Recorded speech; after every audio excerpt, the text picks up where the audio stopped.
ရင်ကောင်းတွေကဘာပတ်လမ်းကြောင်းထဲမှာပြက်ကျသွားတဲ့အာကာသလွန်မြန်ရင်တစည်းလိုစမ်းသက်ချက်တွေမအောင်မြင်တဲ့အခါစိတ်ဓာတ်ဟာပြက်ကျတတ်တယ်တောင်းကံဘောမပေးရဖို့ဘောလုံးကိုအသေးအတန်ဆယ်ခဲ့ရဂိုးသမားတယောက်လိုငါလေးမိမိကိုအမိအယဆယ်ခဲ့ရတယ်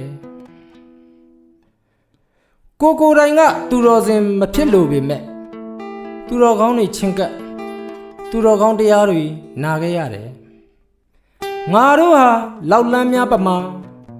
ငါတို့ဟာရင်ကောင်းများပမာဟန်းသွားတဲ့ဖုံးတစ်လုံးကိုပြန်လည်လန်းဆန်းမှုလှုပ်ပေးရတယ်လို့ငါစိတ်ကိုငါဆေးကြောဖို့တရားထိုင်ပေးရတယ်ပဋ္ဌာန်းတရားနာပေးရတယ်ဘဝကိုချိုးချံသုံးဆွဲဖို့ငါဟာစီကံမရှိခဲ့ဘူး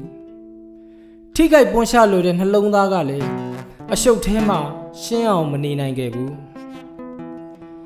ရင်ကောင်းတွေလိုကိလေသာအညီဓာတ်မှာတဝဲလေကာမဂုဏ်အာယုံမှာလက်ပစ်ကူးရင်မောပန်းလာတဲ့အခါဖះရှိမှာငြိမ်လေးထိုင်းနေမိတယ်လူရွှင်တော်ပြက်လုံးကိုတတိယပြီးဒီမနက်ငါတယောက်တည်းရဲနေမိတယ်